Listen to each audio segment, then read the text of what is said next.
बिस्मिल्लाहिर्रहमानिर्रहीम। अस्सलामुअलैकुम। सच्ची कहानियों में खुशामदीद।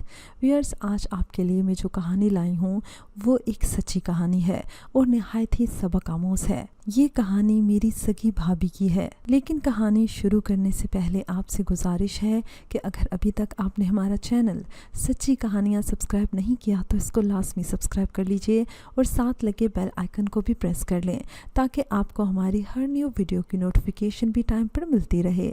चलिए अपनी कहानी शुरू करते हैं। मेरे भाई का नाम शाहिद था। वो अपनी बीवी से बहुत मोहब्बत करता था। इनकी जब से शादी हुई थी एक रोज़ के लिए भी जुदा ना हुए थे। कोई ये सोच भी ना सकता था कि इनकी ज़िंदगी में एक ऐसा वक्त भी आएगा जो दिलों को हिला कर रख देगा। भाई को तबादले की इत्तला मिली तो दोनों मियाँ बीवी दिल गिरफ्तार हो गए। घर से दूर सियालकोट से सवात जाना था। भाई फौरी तौर पर शरीक हयात को हमरा नहीं ले जा सकते थे क्योंकि फैमिली के लिए रिहाइश की सहूलत न थी। जहां शाहिद भाई का तबादला हुआ था ये एक छोटा सा सरसब्ज और शादाब गांव था जो बागात से घिरा हुआ था, लेकिन खूबसूरती कुदरती नज़ारों से भी इसका जीना लगा। ऑफिसर से मिन्नत समाजत करके फैमिली को बुलवाने की इजाज़त हासिल कर ली। शाहिद भाई को नदी किनारे छोटा सा मकान मिल गया था जो इसकी फैमिली के लिए काफ़ी था। बच्चों के आ जाने से भाई बहुत खुश था। घर के खाने की सहूलत हासिल हो गई थी और बच्चों का कुर्ब भी। पहले भाई का दिल इन जंगलों में नहीं लगता था, लेकिन मारूख के आ जाने से गोया जंगल में मंगल हो गया था। बेशक बीवी नेक मोहब्बत करने वाली और सुगड़ हो तो ज़िंदगी फूलों की सेज बन जाती है। मारूख शोहर का बहुत ख्याल रखती थी, हर काम वक्त पर कर देती, जिस बिना पर शाहिद का दिल इत्मीनान की दौलत से सरशार रहता था। इसे अपनी शरीक हयात पर एतबार था। जाने फिर क्यों ऐसा सानिया हो गया कि जिसको तस्लीम करने से अकल हैरान थी। इनके 2 बच्चे थे। बड़ा बेटा 4 और छोटा 2.5 बरस का था। इसके बावजूद भाभी की खूबसूरती में कोई कमी ना आई थी। वो ऐसी खुश शक्ल और खुश अदा थी कि शोहर की नज़र में इस जैसी कोई और औरत ना थी। सभी कहते थे खुदा की कुदरत के शाहिद जैसे मामूली सूरत आदमी को परिवश मिल गई थी। हसीन वादी में इनका घर क्योंकि नदी के पास था और चारों तरफ से फूलों के दरख्तों में घिरा हुआ था। यहाँ वो अक्सर मैले कपड़े धोने नाले के किनारे आ जाती। आज भी शोहर के जाते ही इसने जल्दी जल्दी दोपहर का खाना बनाया और कपड़ों का गट्ठर उठाया कर नाले की तरफ चल दी। घर पर ताला लगाकर बच्चों को साथ ले लिया। घर की चाबी बड़े बेटे की जेब में डाल दी। नाले पर इसने बच्चों को नहला धुलाकर साफ कपड़े पहना दिए। फिर इनको हिदायत की कि तुम लोग सामने खुबानियों के बाग में खेल लो, तब तक मैं कपड़े धो लूँ। अगर भूख लगे तो ताला खोलकर खाना खा लेना। ये सुबह 10 बजे का वक्त था। तकरीबन 1 घंटे दोनों लड़के खेल कूद में मशगूल रहे। फिर वो दोनों आपस में लड़ पड़े। बड़े ने छोटे की पिटाई कर दी। इसने माँ को आवाज़ दी ताकि बड़े भाई की शिकायत करे। कोई जवाब ना मिला तभी ये दोनों उस जगह आए जहाँ माँ कपड़े धोने बैठी थी।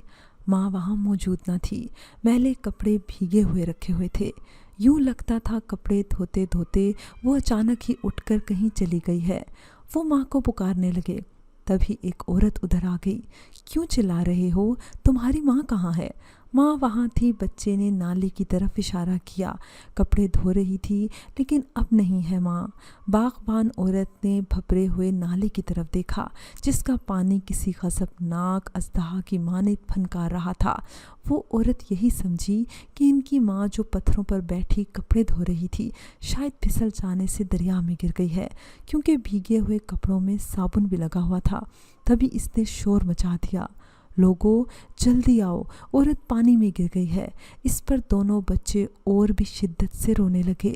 बाग में काम करते कुछ मर्दों ने ये वावेला सुना तो वो उधर को दौड़े।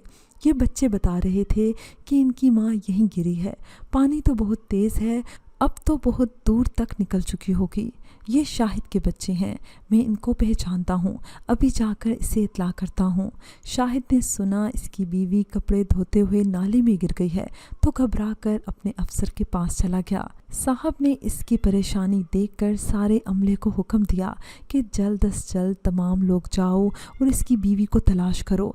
ट्रक भरकर मातहत अमला इसी दम नाले की तरफ रवाना हो गया। भीगे हुए कपड़े इस वक्त की गवाही दे रहे थे कि औरत अभी अभी गायब हुई है। किनारे पर पत्थर पड़े हुए थे जहाँ एक पर मारूख बैठी हुई थी। ये पत्थर ऐसा था कि कोई भी इससे फिसल सकता था। सब लोग इधर उधर फैल गए। वो बहते पानी के पास किनारे किनारे चलते हुए गुमशुदा औरत को ढूंढने लगे। इसी वक्त एक 7 साला मकामी बच्चा इधर आ गया। इसने शाहिद से कहा, चाचा वो दरिया में नहीं गिरी, मैंने थोड़ी देर पहले इसे सामने की तरफ जाते हुए देखा था। मैं इस तरफ खुबानियाँ लेने आया था। वो पत्थर पर बैठी कपड़े धो रही थी। 2 आदमी आए और सामने दरख्त के पास ठहर गए। इन्होंने चाची को अपने पास आने का इशारा किया। इसने नहीं देखा तो उन्होंने मुझे कहा कि इसको बुला कर लाओ। मैंने आकर बताया, तब वो उठकर उनके पास चली गई। फिर वो तीनों दरख्तों की झुंड की तरफ चले गए। इसने तलाश करने वालों से कहा, इसकी बात सुनो, मेरी बीवी दरिया में नहीं गिरी है। शाहिद लड़की की बात सुनकर परेशान हो गया। वो दोबारा अपने अफसर के पास गया और सूरत हाल उन्हें बता दी। अफसर ने तसल्ली दी, खातिर जमा रखो, तुम्हारी औरत जहाँ कहीं भी होगी हमारे आदमी इसको तलाश कर लेंगे। ये छोटा सा इलाका है, हमारे जवान इसको पहाड़ की कोह से भी ढूंढ कर निकाल लेंगे। एक बात बताओ, तुम्हारी औरत की यहाँ किसी से जान पहचान तो नहीं है? बिल्कुल भी नहीं, ये जगह इसके लिए बिल्कुल अजनबी है। तुम्हारा मतलब है कि इसको ज़बरदस्ती ले जाया गया है? लेकिन ये एक पुरअमन इलाका है, यहाँ ना डाकू होते हैं और ना ही कोई अगवाकार। खुदा जानता है साहब कि मेरी बीवी के साथ क्या वाक़या पेश आया है। ठीक है, तसल्ली रखो, तमाम रास्तों की नाकाबंदी कर दी गई है। बसों और वैगनों की भी चेकिंग की जाएगी। वो इस इलाके से बाहर नहीं जा सकती। हमारी जीपें हर तरफ गश्त कर रही हैं। हर तरफ हमारे एहलकार फैल गए हैं। इन लोगों ने सारे बागात देख डाले मगर कोई सुराग न मिला। एक दिन गुजर गया। रात भर तलाश जारी रही, यहाँ तक कि दूसरा दिन नमूदार हो गया। मारूख को खोजने वाले थक कर लौट आए पर वो न मिली। जाने इसे आसमान खा गया था या ज़मीन निगल गई थी। बस्ती तो चंद घरानों पर मुश्तमिल थी। रात के 11 बजे बच्चे रो धोकर सो गए। शाहिद की आंखों से नींद कोसों दूर थी। अचानक किसी ने होले से दरवाज़ा बजाया। शाहिद ने पूछा, कौन है? कोई जवाब ना मिला। वो बेकरारी से उठकर दरवाजे की तरफ गया। सामने मारूख खड़ी थी, बाल बिखरे हुए और चेहरे पर हवाइयाँ उड़ रही थी। वो किसी सहमी हुई चिड़िया की तरह खौफज़दा नजर आ रही थी। इसे सामने देखकर शाहिद को यकीन न आया कि वो आ चुकी है। क्या तुम खुद आ गई हो या सरकारी एहलकार तुमको तलाश कर कर यहाँ छोड़ गए हैं? मैं खुद आ गई हूँ, किसी ने मुझे तलाश नहीं किया। वो सहमे कदमों से इस तरफ अंदर आ गई जैसे ये इसका घर ना हो। वो चारपाई की पायंती पर अजनबियों की तरह बैठ गई। तभी 2 गार्ड जो घर के पास तैनात थे, इन्होंने दस्तक दी और सवाल किया, क्या कोई औरत अंदर आई है? हाँ, मेरी बीवी वापस आ गई है, तुम साहब को इत्ला कर दो। अभी शाहिद बीवी से सवाल और जवाब नहीं कर पाया था कि जीप की आवाज़ सुनाई थी। ये वो नौजवान थे जिनको ऑफिसर ने भेजा था। क्या तुम्हारी गुमशुदा बीवी आ गई है? इन्होंने सवाल किया। जी हाँ, वो वापस आ गई है। सब खैरियत है ना? क्या हम इनसे चंद सवालात पूछ सकते हैं? जी जी पूछ सकते हैं, शाहिद ने कहा। तो एक एहलकार ने मारूख से सवाल किया, बीबी क्या हुआ था तुम्हारे साथ? साहब, 2 आदमी मुझे साथ ले गए थे, बंदूकें दिखाकर। काफ़ी दूर तक पैदल चलाते रहे। जब अंधेरा हो गया तो एक जगह रुक कर सस्ताने लगे। तभी मैं इनसे आंख बचाकर करीबी झाड़ी में छुप गई थी। साहब जी, जो हुआ अब इसको रहने दें। खुदा का शुक्र है मेरे बच्चों की माँ सही सलामत लौट कर घर आ गई है। क्या तुम लोग ख़ुद को यहाँ महफूज ख्याल कर रहे हो? हम मज़ीद तफ्तीश बाद में कर लेंगे, लेकिन अभी तुम लोगों की हिफाजत ज़रूरी है। मैं अपने घर में ठीक हूँ, शाहिद मेरे साथ हैं, मुझे कोई ख़तरा नहीं। मज़ीद पूछ कुछ आप सुबह कर लेना। अभी थकन से चूर हूँ, आराम करना चाहती हूँ। तुम दोनों मियाँ बीवी के बीच कोई झगड़ा तो नहीं हुआ था? साहब, आप बिल्कुल फ़िक्र ना करें, हमारे दरमियान कोई झगड़ा नहीं हुआ था। साहब जी, बात को यहाँ ही ख़त्म कर दें। میں مزید بدنامی نہیں چاہتا۔ خاتون کو تھکا ہوا اور پریشان دیکھ کر ان لوگوں نے یہی مناسب سمجھا کہ فی الحال میاں بیوی کو اکیلے چھوڑ دیں، کل باقی انکوائری کر لی جائے گی۔ تاہم ان کے درمیان فضا زیادہ صاف اور واضح نہ تھی۔ یہ بات آنے والوں نے محسوس کر لی۔ میاں بیوی کا آپس کا معاملہ لگتا تھا، لہٰذا اسی وقت تفتیش کرنے والے چلے گئے اور شاہد سے کہہ کر گئے کہ کل آفیسر صاحب کے دفتر پیش ہو جانا۔ ماہ رخ کے چہرے پر ابھی تک ہوائیں اڑ رہی تھی۔ رات کے 12 بج رہے تھے۔ شاہد نے بیوی سے پیار اور محبت سے پوچھا، سچ سچ بتاؤ کہاں گئی تھی اور تم پر کیا گزری؟ اگر کوئی بات چھپائی یا جھوٹ بولا تو پھر یاد رکھنا مجھ سے برا کوئی نہ ہوگا۔ ماہ رخ نے جو بیان آتے ہی دیا تھا اس پر قائم رہی، حالانکہ یہ ایک من گھڑت کہانی لگتی تھی۔ پھر بھی وہ مسلسل کہہ رہی تھی کہ 2 اجنبی بندوقیں دکھا کر اسے لے گئے تھے۔ جب رات ہو گئی، ان کو بھوک نے ستایا تو توشہ کھول کر کھانے پینے لگے۔ مجھے تبھی چھپنے کا موقع مل گیا۔ یہ ایک ایسا بیان تھا کہ شاہد کو رتی بھر یقین نہ آیا۔ اس نے کہا، ٹھیک ہے، اگر تم سچی ہو تو ابھی مجھے وہ جگہ دکھا دو جہاں تم جھاڑی میں چھپی ہوئی تھی۔ بچے اکیلے ہیں، رات بہت ہو رہی ہے، سردی بھی بہت ہے، کہیں وہ لوگ ادھر موجود نہ ہوں۔ کل صبح دیکھ لینا، ابھی چل کر دکھا دو، میں تمہارے ساتھ ہوں، ڈرنے کی کوئی ضرورت نہیں۔ جب شاہد نے اصرار کیا تو وہ ناچارہ ساتھ ہو لی۔ چلتے چلتے رات کے 2 بج گئے۔ ایک ٹارچ شاہد کے ہاتھ میں تھی اور دوسری اس نے بیوی کے ہاتھ میں تھما دی۔ ماہ رخ آگے چل رہی تھی اور وہ پیچھے پیچھے۔ بالآخر درختوں کی ایک جھنڈ کے پاس وہ رک گئی اور ایک گھنی جھاڑی کی طرف اشارہ کر کے بولی، میں یہاں چھپ گئی تھی، کیونکہ اس وقت وہ دونوں چشمے سے ہاتھ دھونے چلے گئے تھے۔ ماہ رخ کی یہ بات سن کر شاہد نے کہا، تو مغرب کے بعد جب اندھیرا پھیلا تھا تب جھاڑی میں چھپی تھی تم، لیکن یہ جگہ تو تم نے تقریباً 1 گھنٹے میں طے کر لی ہوگی۔ اس کا مطلب ہے تم یہاں دوپہر کو 1 یا 2 بجے تک پہنچ گئی ہوگی۔ تم کیا کہتی ہو؟ وہ مرد جو تم کو ہانک کر لے کر گئے تھے وہ درمیان میں کہیں نہیں رکے سوائے اسی جگہ کے جہاں وہ سستائے اور کچھ کھایا پیا تھا؟ ایسا ہی کہا تھا نا تم نے؟ ہمارے صاحب کے جوانوں نے تمہیں چپے چپے پر تلاش کیا، وہ آوازیں لگاتے رہے، تم نے ان کی آوازیں بھی نہ سنی؟ جب وہ تمہارا نام لے کر پکار رہے تھے تب بھی تم نے جواب نہ دیا اور نہ درخت سے اتری۔ شوہر کے ان سوالوں کا ماہ رخ کے پاس کوئی جواب نہ تھا۔ جس جھاڑی کی طرف ماہ رخ نے اشارہ کیا تھا وہ بہت گھنی اور کانٹوں بھری تھی، جبکہ عورت کے کپڑے صحیح سلامت تھے، کہیں سے بھی پھٹے ہوئے نہ تھے۔ ہاں ماہ رخ، اب سچ سچ بتا دو، قصہ کیا ہے؟ ورنہ وہ سامنے دریا ہے نا، اور اس کا شور تو تم سن رہی ہو، میں تم کو اس کی پاتال میں اتار دوں گا۔ موت کے خوف سے وہ لرزنے لگی اور زبان کھولنے پر مجبور ہو گئی۔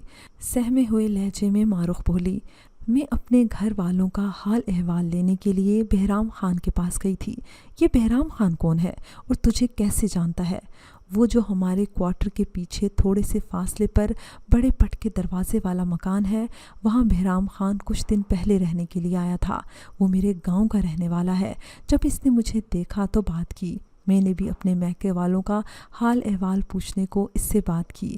آج جب میں نالے پر کپڑے دھو رہی تھی تو بہرام خان اور اس کا صوبیدار دوست بھی ساتھ تھا۔ انہوں نے مجھے بلایا، وہ مجھ سے بات کرنا چاہتے تھے۔ میں نے کہا یہاں نہیں، سامنے بچے کھیل رہے ہیں۔ تب اس نے تجویز پیش کی کہ میرے مکان پر چل کر 2 گھڑی بات کر لو۔ میں ان کے ساتھ ان کے کوارٹر میں آ گئی۔ جب ہم وہاں بیٹھے باتیں کر رہے تھے تو اس کا دوست مکان کو باہر سے تالا لگا کر چلا گیا۔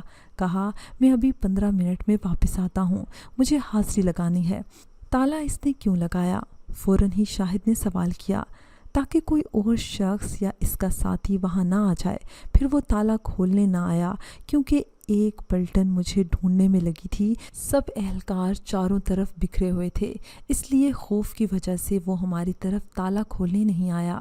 تمہارے دفتر کے لوگ مجھے ڈھونڈ رہے تھے، ان کے ڈر سے وہ باہر نہیں نکال سکا۔ ہم مجبور قید ہو کر رہ گئے تھے۔ تمام رات تلاش کرنے والوں کے قدموں کی چاپیں اور آوازیں آتی رہیں اور اس طرف گارڈز بھی تعینات کر دیے گئے تھے۔ وہ کوارٹر جہاں ماہ رخ بند رہی تھی اس کے اپنے گھر سے چند فرلانگ ہی دور تھا۔ بیوی کی زبانی یہ اعتراف سن کر شاہد کا دماغ کھولنے لگا۔ اس کے سر میں ہزاروں بم پھٹ رہے تھے۔ اس نے بیوی کو بازو سے پکڑا اور کھینچتا ہوا دریا کی طرف لے گیا۔ ماہ رخ نے جان کی امان مانگی، بچوں کا واسطہ دیا، مگر وہ تو حیوان بن چکا تھا۔ اس میں بلا کی طاقت آ گئی اور ایک کمزور سی عورت اس کی نفرت کے سیلاب میں تنکے سے بھی ہلکی ہو گئی تھی۔ اس نے ماہ رخ کو اٹھا کر تند و تیز موجوں کے حوالے کر دیا۔ رات کے 3 بجے یہ واقعہ ہوا اور 4 بجے صبح وہ دفتر کی چوکی پر آ گیا۔ صبح کا اجالا پھیلنے تک وہ سر جھکائے وہاں بیٹھا اپنے آفیسر کا انتظار کرتا رہا۔ 8 بجے صاحب کی گاڑی آتی دکھائی دی۔ انہوں نے اس سے اس طرح بیٹھا دیکھ کر پوچھا، شاہد کیا بات ہے، اتنی صبح آ گئے ہو؟ آپ مجھے گرفتار کر لیں صاحب، رات میں نے بیوی کو دریا کے سپرد کر دیا تھا۔ دراصل میری بڑی بدنامی ہو گئی تھی اور میں کسی کو منہ دکھانے کے قابل نہیں رہا تھا، لیکن تم نے خود کیوں قانون کو ہاتھ میں لے لیا؟ انصاف کے تقاضے تو پورے ہونے دیتے۔ صاحب مجھ سے برداشت نہ ہو سکا، جو قصہ وہ بتا رہی تھی جھوٹ تھا۔ وہ پھوٹ پھوٹ کر رونے لگا۔ تو تم کہہ رہے تھے کہ تمہاری عورت بری نہیں ہے، پھر تم نے اس کو بغیر ثبوت اتنی کڑی سزا کیوں دے دی؟ صاحب جب کوئی عورت جھوٹ سے کام لیتی ہے تو سمجھ لینا چاہیے کہ دال میں ضرور کچھ کالا ہے۔ میری بیوی کا محلے دار بہرام خان دراصل ماہ رخ میں دلچسپی رکھتا تھا۔ میں نے یہ جانا کہ وہ اسی سے ملنے کے لیے ادھر آیا ہے، بس میرا دماغ کھوم گیا تھا۔ تم نے یہ بہت غلط کیا، بغیر ثبوت کے کسی کو اتنی بڑی سزا نہیں دینی چاہیے۔ جس گھر میں وہ محصور تھی وہاں سے نکلنے کا کوئی چارہ ان کے پاس نہ تھا۔ یہ معاملہ انکوائری کمیشن کے روبرو پیش ہونے سے پہلے ہی تم نے ایک سنگین قدم اٹھا لیا۔ بہرحال اب تمہیں تمہارے کیے کی سزا ضرور ملے گی۔ شاہد کو قید ہو گئی اور ماہ رخ دنیا سے چلی گئی، جبکہ بچے اور ماں باپ دونوں کی محبت اور شفقت سے وہ محروم ہو گئے۔ میرے بھائی کو یہ بات معلوم ہو چکی تھی کہ ماہ رخ نے اس کے ساتھ بے وفائی کی تھی۔ ماہ رخ کے بہرام خان کے ساتھ خفیہ تعلقات تھے، اسی بنا پر بھائی سے یہ برداشت نہ ہو سکا کہ وہ اپنی بیوی کو کسی غیر مرد کے ساتھ ایک رات بتا کر آنے پر بخش دیتا۔ وہ اپنے آشنا کے ساتھ ایک رات گزار کر آئی تھی، بھلا پھر ایک غیرت مند شخص کیسے یہ گوارا کر سکتا تھا؟ لیکن میرے بھائی نے یہ بہت بڑی غلطی کی کہ اس نے قانون اپنے ہاتھ میں لے لیا۔ کاش میرا بھائی ایسا نہ کرتا تو آج اس کے بچے یوں بے سہارا نہ ہوتے۔ ویورز، مجھے امید ہے کہ آپ کو ہماری آج کی کہانی پسند آئی ہوگی۔ اگر کہانی پسند آئی ہے تو اس کو لائک کیجیے، شیئر کیجیے اور کمنٹ سیکشن میں اپنی رائے کا اظہار لازمی کیجیے گا۔ اگر ابھی تک آپ نے ہمارا چینل سچی کہانیاں سبسکرائب نہیں کیا تو اس کو لازمی سبسکرائب کر لیجیے اور ساتھ لگے بیل آئیکن کو بھی پریس کر لیں تاکہ آپ کو ہماری ہر نیو ویڈیو کی نوٹیفیکیشن بھی ٹائم پر ملتی رہے۔ اگلی ویڈیو تک اجازت دیجیے، اللہ نگہبان۔